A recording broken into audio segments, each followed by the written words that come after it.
Isn't that a pretty red? And I took this last fall just outside. And of course, none of that is here right now. But anyway, let's move on to um,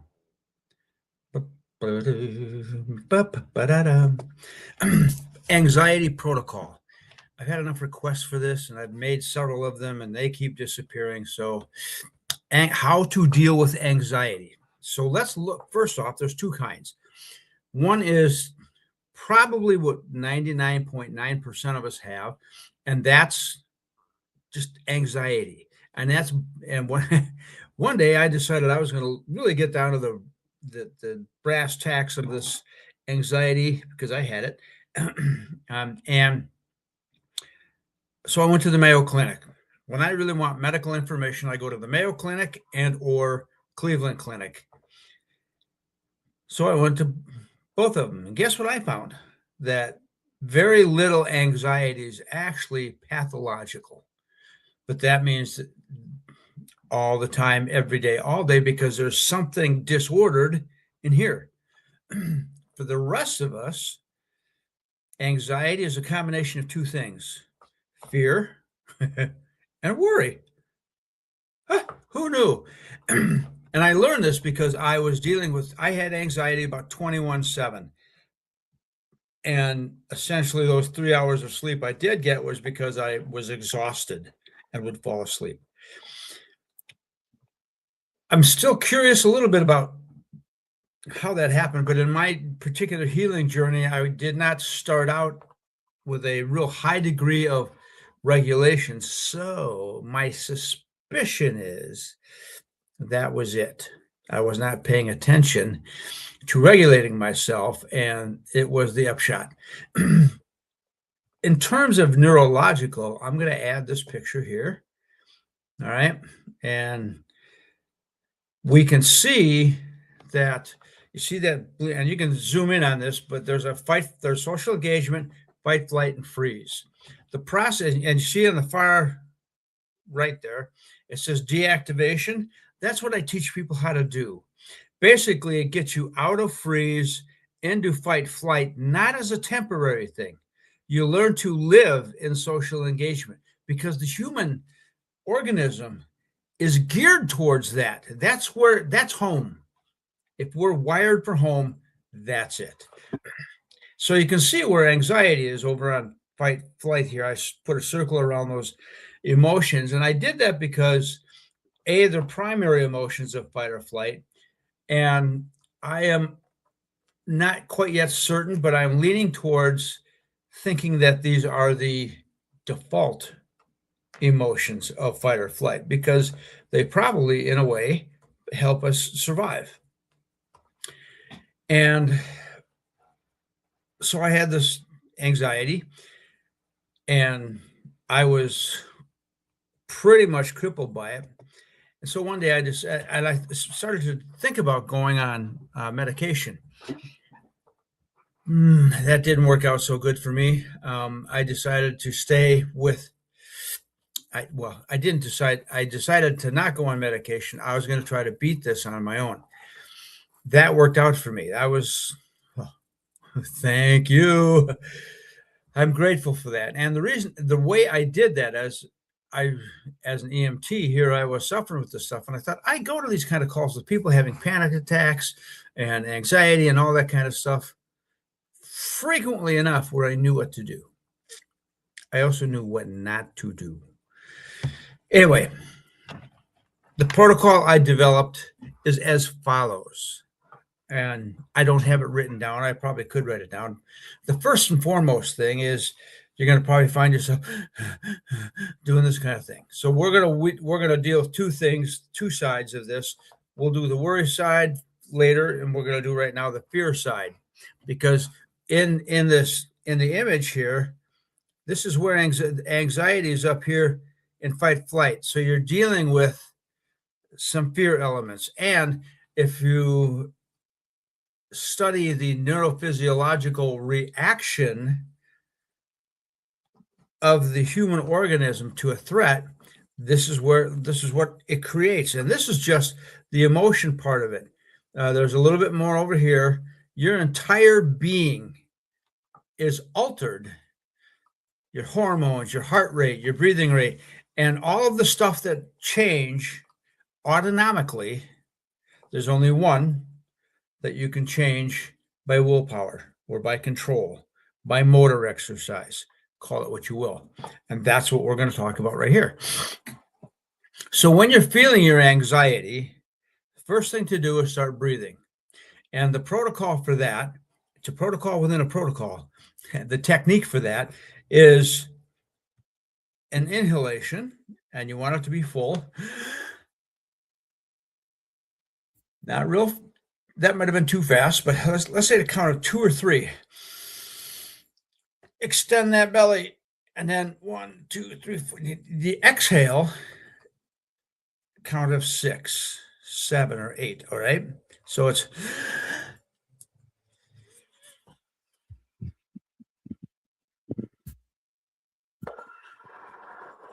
now I'm doing this because I want you to see how my mouth is. Like I'm blowing out candles.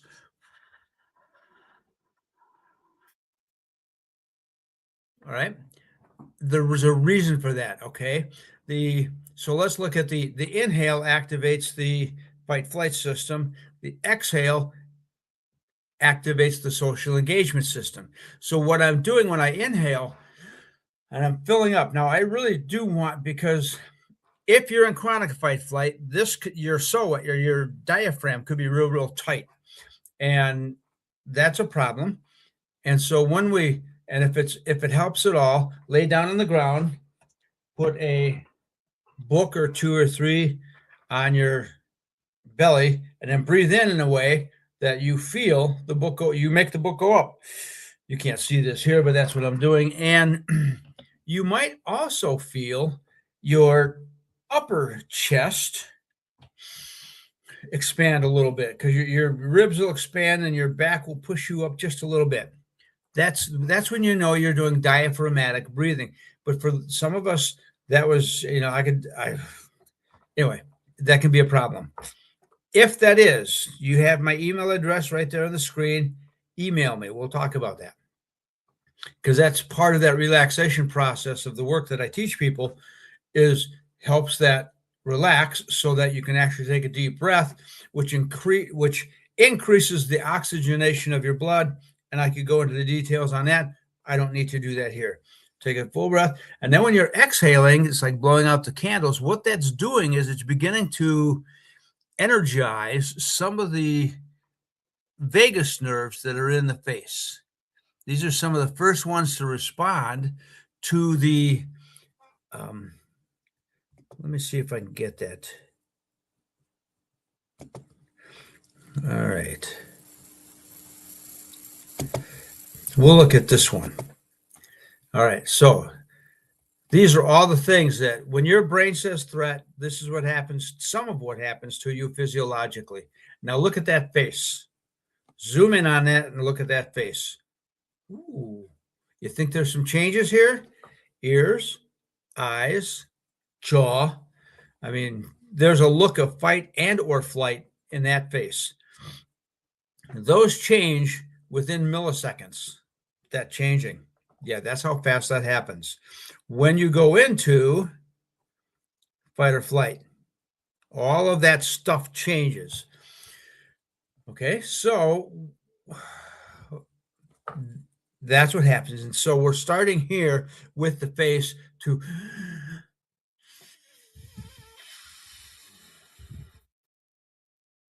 now, just in the few that I've done, that was the one breath that I started to feel the physiological response. Does that make sense? You will feel it.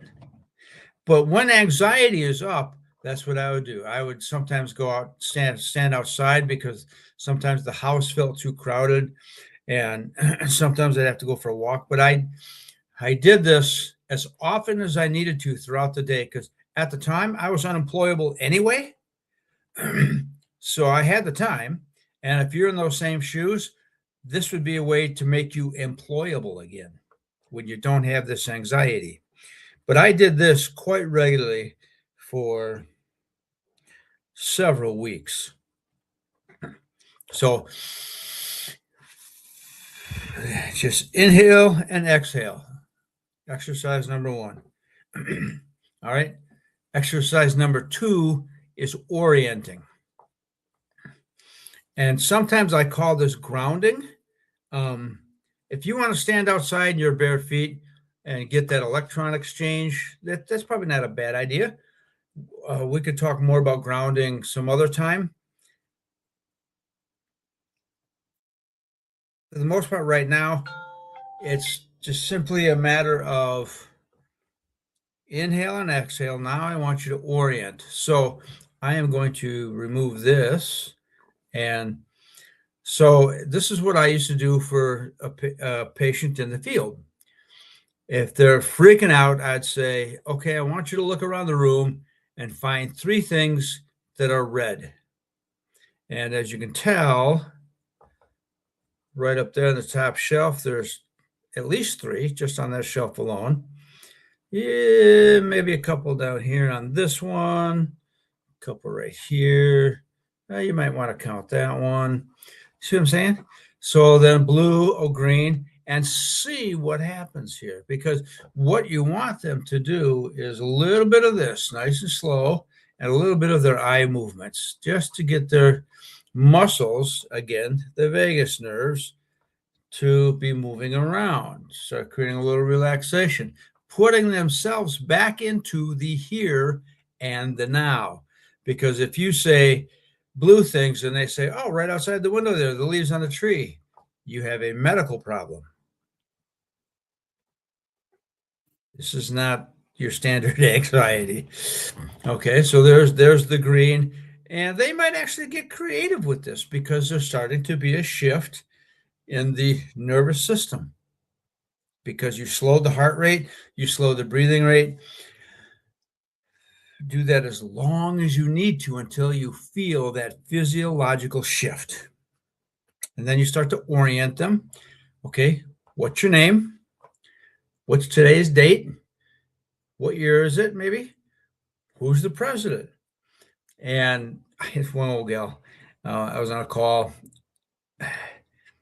and she had had a physiological episode, but she was in pretty good standing, and I went through all the questions with her. And I said, the paramedic's going to show up. He's got more authority than I do. So he's going to ask you all the same questions, just so you know. So he did. Last question, who's the president? She looked up over his shoulder and winked at me. And she said, I think his name is Lincoln. So she was perfect. And I was back there chuckling. But that's the orientation side of things, is putting yourself back in the here and now, and then actually saying, okay, what can I do about, do I feel things? Do I sense things? Are you cold? Are you hot? So if it's a night like over in the Far East today, not the Far East, but the Far East of the US, it's pretty darn hot. So if you were over in that situation and somebody said, what's the air temperature feel like? And they said, ooh, I'm cold. You still might have somewhat of a physiological issue going on. And that begins to tell me that maybe this is deeper than just anxiety. So you're breathing and you're orienting. Well, you know what that means? This is online and functioning for the most part. And humor, oh boy, someone can pull off humor in that. That's a great sign, because that is a higher brain function. And so it's very, very good. Anyway, the other side of dealing with anxiety is Byron Katie's 4 questions. And those are pretty amazing. I will look those up for you. And when I looked up what worry, I just thought, okay, can't be all that difficult. But that's all right. So worry and fear. We're dealing with the fear side with the breathing and the reorienting, coming back to the here and now. Part of the here and now is because of the fear side typically has to do with what we're doing with the the ruminations of our mind. We might fear the landlord coming over and him kicking us out, and he completely pulls the rug out from underneath us. Says, what can I do to help? Okay, cool, that kind of thing. So, but we have this worry. We worry about a lot. Before I started to heal, I had a lot of worries, and it's frustrating. But what I discovered about some of my worries was, oh, how I partly want to say what a waste of time it is. And here's why. Here's 4 questions to ask about your worries. Whatever it is you're worried about. Is what you're worried about true?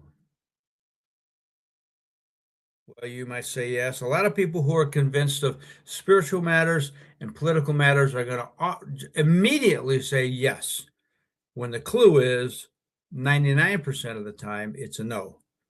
All right. Is it true? Yes. Can you absolutely know that it's true? And there's the rub.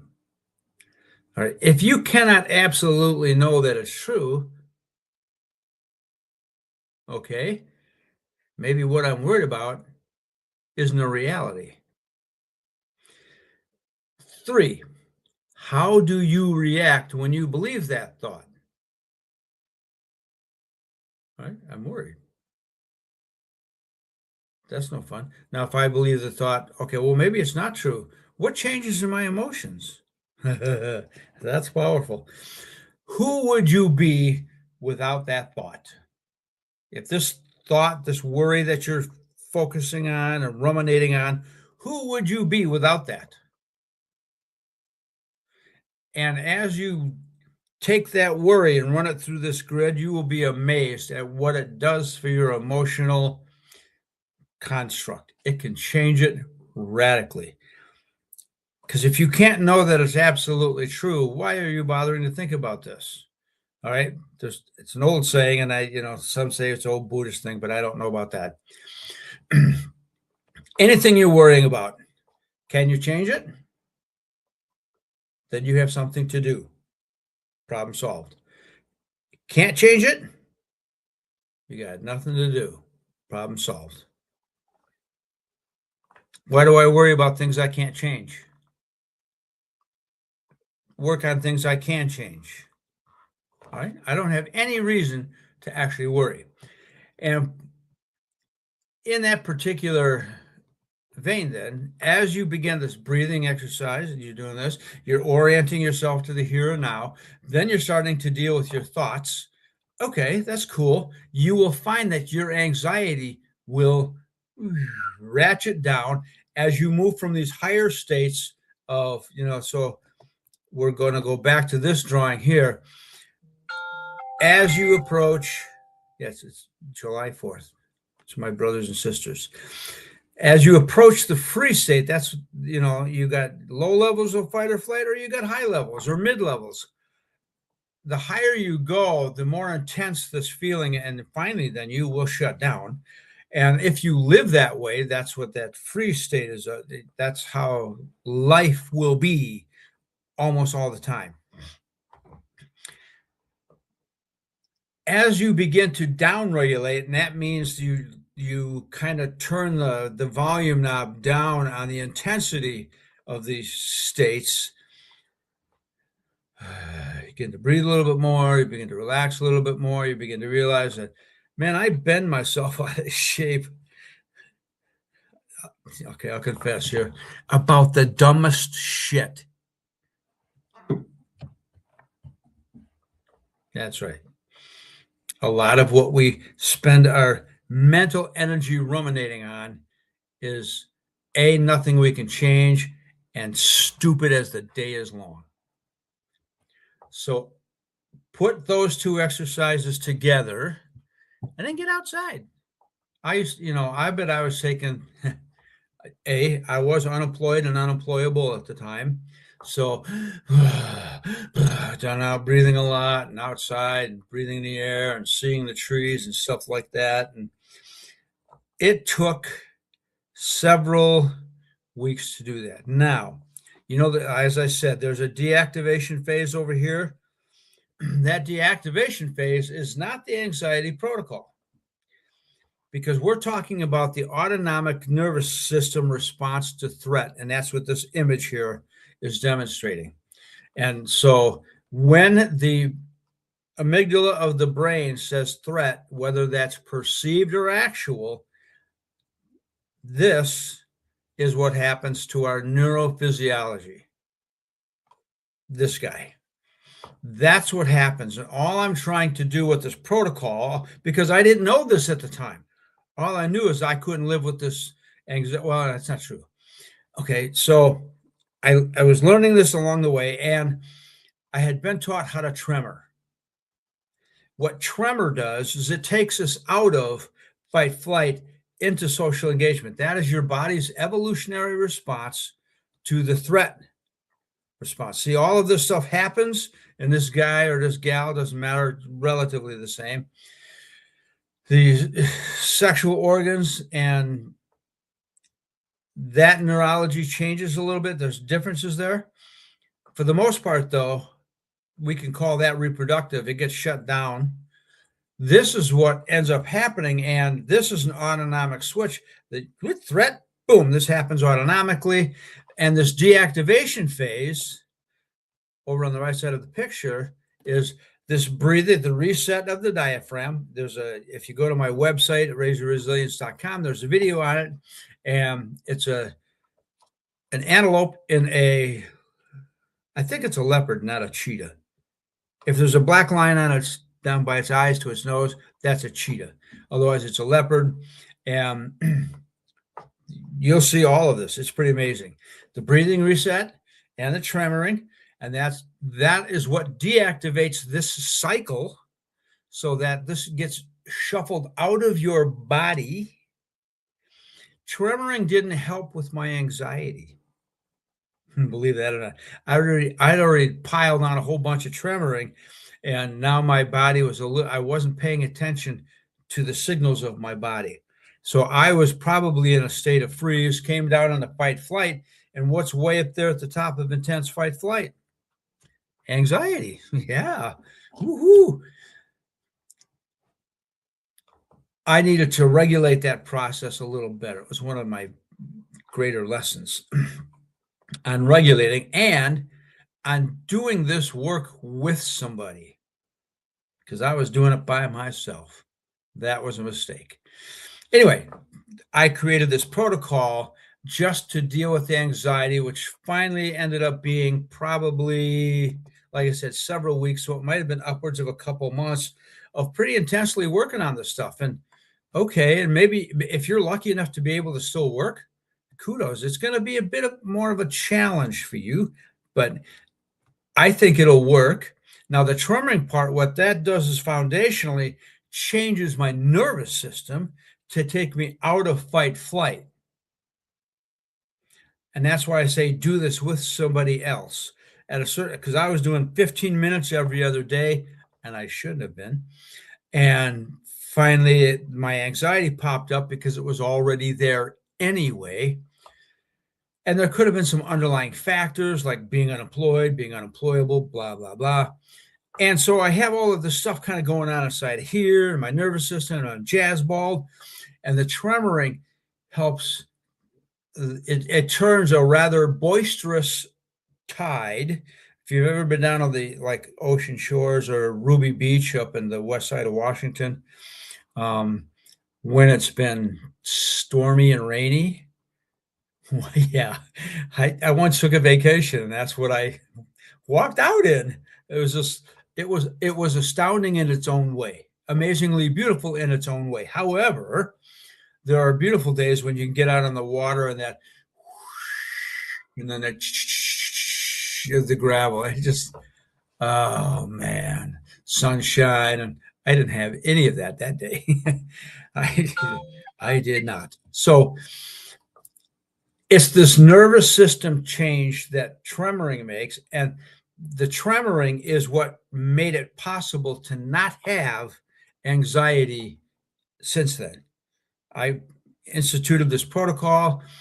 Sometimes listening to music helped, but for the most part, it was the breathing, the orienting, myself, my day, my temperature, being the here and now, and then dealing with my worry. Is it true? Do you know that it's absolutely true? If you took this into a court of law, would a defense lawyer poke a million holes in it so your little true boat sank? Okay, there is that. And wow, what would it be like if I didn't have to live with this thought? How would it feel if I didn't have this thought? Wow, way, woohoo! So, and that's where the trauma ring takes us. But don't do this on your own. Do the protocol. You can do that on your own. But when you get down to those deeper stages of needing the healing, get a hold of me. All right. Anyway, there you have it. I will talk to you all later. And I will pass this on to the people that really asked for it. Okay. Bye.